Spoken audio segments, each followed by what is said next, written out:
This is OwlUp, where learning happens in minutes, not hours. For a deeper journey, explore all our courses at owlup.co. Now, let's dive in.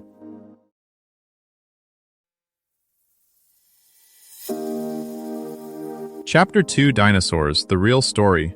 Giants of the Jurassic, Rulers of the Earth. In this chapter, you'll learn: identify the largest dinosaurs of the Jurassic period. Let's dive in. Some of the biggest Jurassic dinosaurs were so tall their heads could sway above a 4-story building, yet their bones were filled with air. In this episode, we step into forests where these giants ruled the ground, reshaped the plants, and forced predators to adapt. By the Middle Jurassic, those air-boned giants weren't just surviving in their ecosystems, they were the ecosystem's main architects. Forests grew taller and denser, understories thinned, and whole plant lineups shifted under the constant, sweeping pressure of their feeding.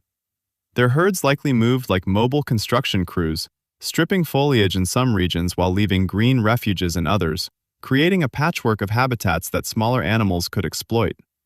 At the same time, their own bodies hosted thriving micro-worlds, insects in their skin folds, parasites in their blood, gut microbes churning through tons of leaves the way industrial composters work through city waste. To understand Jurassic Earth, you can't just track where sauropods walked. You have to trace where their shadows fell and how life evolved inside those shifting zones. As these herds spread across Jurassic continents, the world itself was rearranging under them. Plate tectonics was tearing apart the supercontinent Pangaea, opening new seaways, shifting coastlines, and carving out long inland plains where sauropods could roam and breed in vast numbers. Monsoon-like climates waxed and waned, turning some regions into seasonal buffets, others into drought traps that only the biggest, widest-ranging plant eaters could endure. In this moving maze of rivers and rift valleys, size wasn't just protection, it was a passport to entire landscapes smaller creatures could never reliably cross. By the late Jurassic, these herds weren't just big, they were running on some of the most extreme biological engineering vertebrates have ever evolved. To power a body weighing as much as a small truck fleet, sauropods grew fast, started early, and rarely stopped. Bone growth rings show that many hit bus-sized dimensions in just a couple of decades, closer to the growth tempo of modern large birds than slow-maturing mammals like elephants. That speed came with a trade-off. You can't afford to waste time chewing. Sauropods mostly didn't. Their peg or spatula-shaped teeth were built less for grinding than for clipping and raking foliage straight down the throat. The real processing happened deep inside, where vast stomachs and intestines, fermentation vats on a colossal scale, gave microbes days to wring energy from tough plant fibers. Replace the constant jaw work of a cow with a strategy closer to industrial batch processing. Different lineages pushed that basic plan in contrasting directions. Brachiosaurus carried its neck high, front legs longer than hind, probably raiding treetops other herbivores couldn't touch. Diplodocus kept its neck more horizontal, with a long, narrow snout ideal for sweeping low branches or leaf stripping like a rake along hedges.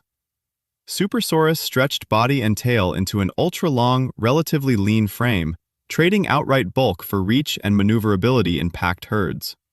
Those tails, once pictured dragging uselessly, now look more like precision tools. Some diplodocids had whip-like tips made of tiny vertebrae that might have cracked the air as sound weapons or visual signals. Farther forward, the massive base of the tail anchored muscles that helped balance the front-loaded neck, stabilizing each step so a 30-meter animal could still turn without toppling. Living at that scale also meant facing specialized threats. Apex predators like Allosaurus and Torvosaurus rarely targeted healthy adults. Instead, they likely harried juveniles at the edges of herds or gnawed at carcasses when droughts claimed the weakest.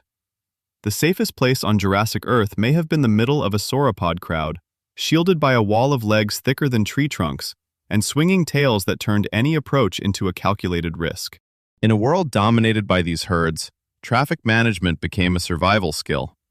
A single sauropod trackway can show parallel paths that barely intersect, as if invisible lanes were painted across floodplains. In places like the Morrison Formation, Overlapping prints at different depths hint that lighter juveniles sometimes walked on firmer ground beside the deeper sinking adults, preserving family spacing the way cyclists and trucks sort themselves on a busy road. Bone beds with many individuals of different ages suggest multi-generation groups rather than lone wanderers. The air-soaked neck vertebrae weren't just about reach. They opened space for powerful muscles and blood vessels without turning the neck into dead weight, helping these animals swing feeding zones across wide arcs. One medical-style comparison: just as surgeons reroute blood flow around a damaged artery, evolution appears to have reorganized sauropod respiratory and circulatory pathways to keep oxygen and nutrients flowing efficiently through such unwieldy distances. Fossil sites in undersampled regions hint that our roster of Jurassic giants is incomplete, more like a teaser trailer than the full feature. As neutron scanners reveal hidden details in old bones, models of growth, airflow, and energy budgets will sharpen. Those numbers feed into climate simulations, testing how herds this massive stirred carbon and heat. Your challenge this week? Whenever you see a skyscraper crane, try to picture a neck that size quietly reshaping a continent. Even now, we're only sketching rough outlines of these rulers of the Jurassic. Future quarries, CT scans, and biomechanical tests may reveal giants stranger than any museum mount, species that browsed in monsoon forests, strolled along polar shores, or pushed size limits in ways we haven't modeled yet. The real story of how big life can get is still being written. Try this experiment. Turn your living room, or a sidewalk chalk area, into a Jurassic trackway and test how different dinosaur body plans might have moved.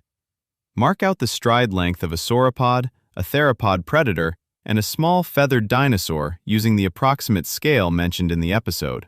For example, a sauropod's steps might be 1.5 to 2 meters apart, a raptor-sized dinosaur much shorter and quicker.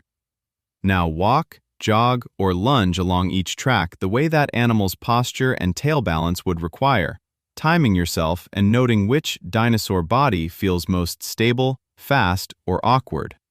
Compare your times and sensations, then tweak the stride length or body angle to see how small changes would have affected these Jurassic giants' hunting, migrating, or escaping abilities.